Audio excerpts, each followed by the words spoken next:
America को एक और बड़ा झटका लगा है। सीधी तस्वीर दिखा रहा हूं, ये देखिए। ईरान के तेहरान के आसमान में अमेरिका का लड़ाकू विमान बमबारी कर रहा था। काफी देर से बमबारी कर रहा था। ईरान के, जी हां, डिफेंस सिस्टम के रडार पर इसको लॉक किया गया। सिर्फ लॉक नहीं किया गया, इसको हिट भी किया गया। और अगर आपको दिख रहा है, समझ में आ रहा है, तो आपको दिखेगा कि ये हिट हुआ है। अमेरिका के फाइटर जेट पर हिट हुआ है, टारगेट हिट हुआ है। और उसके बाद अमेरिका के इस फाइटर जेट ने फ्लेयर्स छोड़ी है। फ्लेयर्स इसलिए छोड़ी जाती है कि पीछे से अगर कोई मिसाइल आ रही हो तो वो डिस्ट्रॉय हो जाए, टकराए ना। लेकिन टकरा पहले चुकी थी, मिसाइल नहीं, या तो ये गोली थी या कुछ और थी, जिसके बाद अमेरिका का ये जेट जो है पूरी तरह से गिरा तो नहीं, लेकिन हिट हुआ है, डैमेज हुआ है। और उसके बाद ईरान के एयर स्पेस से बाहर भाग गया है। ईरान ने ये बड़ा खुलासा किया और ये वीडियो उसी ईरान ने शेयर किया। अमेरिका के डिफेंस मिनिस्टर ने एक सीनियर जनरल, जो आपकी स्क्रीन पर है, पहचान लीजिए भाई, बहुत एडवांस जनरल था, टॉप का जनरल था भाई, रैंडी जॉर्ज। इस रैंडी जॉर्ज को निकाल दिया है डिफेंस मिनिस्टर ने। क्यों निकाला है? हार रहे हैं, हार की वजह से निकाला है, पीटे हैं, पिटने की वजह से निकाला है, या ये जनरल ईरान पर इसने अपनी राय दी, या कहा कि भाई ईरान से मुश्किल है जीतना, या फिर कुछ भी हो सकता है। ये तो अब समय बताएगा कि इतने टॉप जनरल को जंग के दौरान अमेरिका के डिफेंस मिनिस्टर ने क्यों निकाला है। उधर डोनाल्ड ट्रंप पागल हो चुका है पूरा।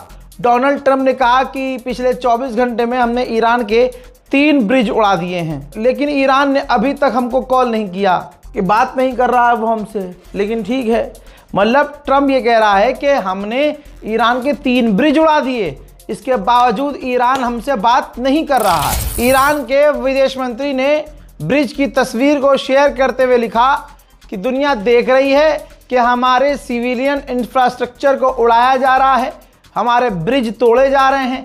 इस हमले में 8 सिविलियन मारे गए हैं और ये जो किया जा रहा है, इससे हम बिल्कुल नहीं झुकेंगे। झुकना तो दूर, हम बात नहीं करेंगे, और इससे तो और हम मजबूत होंगे। जहां डोनाल्ड ट्रंप ये सोच रहा था कि ब्रिज उड़ा देंगे तो ईरान बात करेगा, वहां मामला पलट गया। IRGC के जुल्फिकारी साहब फिर से सामने आए और उन्होंने कहा कि हमने UAE, सऊदी अरब, कई जगह अमेरिकी ठिकानों पर कामयाब हमले किए और अमेरिका के फौजी मारे गए, और अभी हमने शुरुआत की है, अभी हम हमले और बढ़ाएंगे। ईरान के टॉप के कमांडर मारे गए हैं, शहीद हुए हैं, जिनका जनाजा निकाला गया है, और खुले आसमान के नीचे, और जिसमें बच्चे, बूढ़े, आप अपनी आंखों से देख लो, बच्चे हैं, बूढ़े हैं, बुजुर्ग हैं, पूरा का पूरा ईरान है। जनाजा रात को निकला है।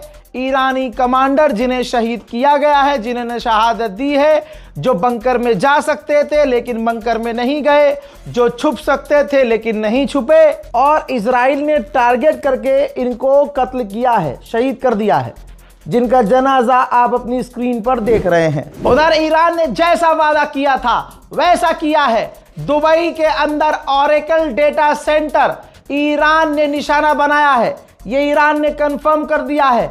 दुबई तो तस्वीर दिखाएगा नहीं, दुबई तो वीडियो जारी करेगा नहीं, दुबई एक्सेप्ट कैसे करेगा, लेकिन ईरान ने बता दिया है कि ओरेकल, अमेज़न के बाद अब ओरेकल डेटा सेंटर को हमने निशाना बनाया है। वहीं ईरान की जो तेल अवीव में इजराइल में मिसाइलें गिरी, ये 2 तस्वीर जरा देखिए। इन 2 तस्वीर से दुनिया हिल गई है कि ईरान की मिसाइलों को तो रोक पाना नामुमकिन हो रहा है इजराइल के लिए, प्लस जो डैमेज की भाई आ रही है, ओहो हो, ये तस्वीर। और उसके बाद आपको 2 वीडियो दिखा दूं, जो यही मिसाइल जब तेल अवीव में गिरी तो हाल क्या था।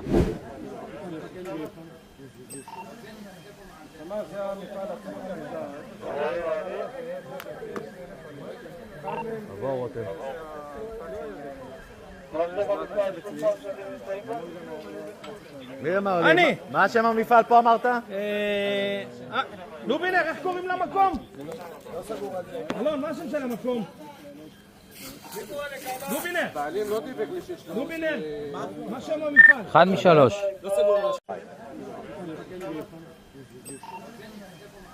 זה המפעל עצמו.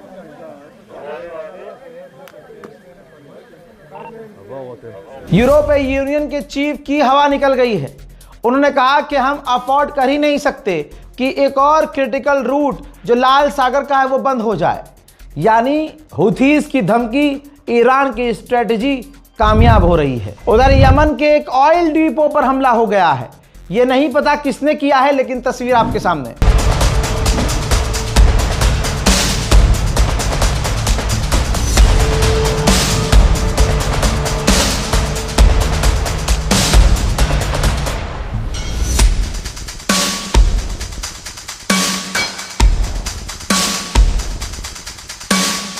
उधर हजरात पड़ोसी मुल्क पाकिस्तान की हालत खस्ता हो गई है। 43% पेट्रोल डीजल के दाम पाकिस्तान में बढ़ गए। उधर तबाही के बावजूद ईरान में लगातार जनता प्रदर्शन कर रही है। ईरान की मांग है कि अमेरिका इजराइल के आगे नहीं झुकना है। हम और शहादत दे देंगे, अपने मुल्क के लिए खुद लड़ेंगे, लेकिन अमेरिका के आगे सरेंडर नहीं करना है। हजरात, जंग हौसलों से जीती जाती है। ये देखिए, ये जो महिला है ईरान की 38 साल की, ये प्रेग्नेंट एक माँ है जिनके ऑलरेडी 2 बच्चे अमेरिका इजराइल के हमलों में शहीद हो गए। और इनकी महिला साथी, बहुत सारी आस पड़ोस की महिलाएं भी, औरतें भी अमेरिका इजराइल के आतंकी हमलों में शहीद हो गईं। अमेरिका के अंदर ही 100 से ज्यादा लॉ एक्सपर्ट, जैसे वकील समझ लीजिए, 100 से ज्यादा लॉ एक्सपर्ट ने अपनी सरकार को चिट्ठी लिखी है और कहा है कि ईरान में जो चल रहा है वो वॉर क्राइम है। आगे गवर्नमेंट ऑफ अमेरिका फंस सकती है। अमेरिकी इजरायली आतंकी हमलों में एक और ईरानी कर्नल की मौत हो गई है। उधर इराक के लड़ाकों ने ड्रोन तस्वीर जारी की है। ये वही ड्रोन है जिस ड्रोन के अंदर कैमरा लगा है और यही ड्रोन जाकर टकराकर विस्फोट हो जाएगा। हजरात, वीडियो जारी किया है कि किस तरह से हम इराक के अंदर अमेरिकी सेना को, अमेरिकी जो इंफ्रास्ट्रक्चर है, अमेरिकी बेस है, उसको निशाना बना रहे हैं। और तस्वीर में आप देख सकते हैं बिल्कुल सटीक निशाना है। बिल्कुल सही जगह जाकर इराक के लड़ाके अमेरिका को तबाह कर रहे हैं। ईरानी कमांडर ने कहा कि डोनाल्ड ट्रंप कह रहा है कि उसने हमारी मिसाइलों को खत्म कर दिया है। तो फिर जो हमारी मिसाइलें आ रही हैं, तुम्हारे सरों पर गिर रही हैं, ये आसमान से आ रही हैं क्या? और अमेरिका कह रहा है, ट्रंप कह रहा है कि उसने हमारी फौज को तबाह कर दिया है। तो हमारी जो फौज लड़ रही है ये कहां से आई है? मेरे दोस्तों, आगे उन्होंने कहा कि अभी अमेरिका की फौज होटल, बंकर और पोर्ट में छुपी हुई है, निकल नहीं रही। और अगर ग्राउंड ऑपरेशन हुआ तो उनको हम छुपने की भी जगह नहीं देंगे। उन्होंने बहुत जेन्युइन बात कही। आगे कहा कि अमेरिका पूरी तरह से ह्यूमिलेट हो गया है। इतना बुरा उसके साथ कभी नहीं हुआ है और इतनी बेइज्जती पूरी दुनिया में अमेरिका की पहली बार हुई है। उन्होंने कहा कि हमने 350 से ज्यादा अमेरिका के ड्रोन और 10 से ज्यादा टैंकर, दर्जनों फाइटर जेट और उनका टॉप लेवल का एडवांस जहाज तबाह कर दिया। बड़ा नुकसान दुनिया खुद देख रही है कि कौन झेल रहा है। वही ईरानियन ऑफिशियल ने आगे ये कहा कि डोनाल्ड ट्रंप ईरान में घुसना चाहता है, घुसपैठ करवाना चाहता है, ग्राउंड ऑपरेशन चाहता है।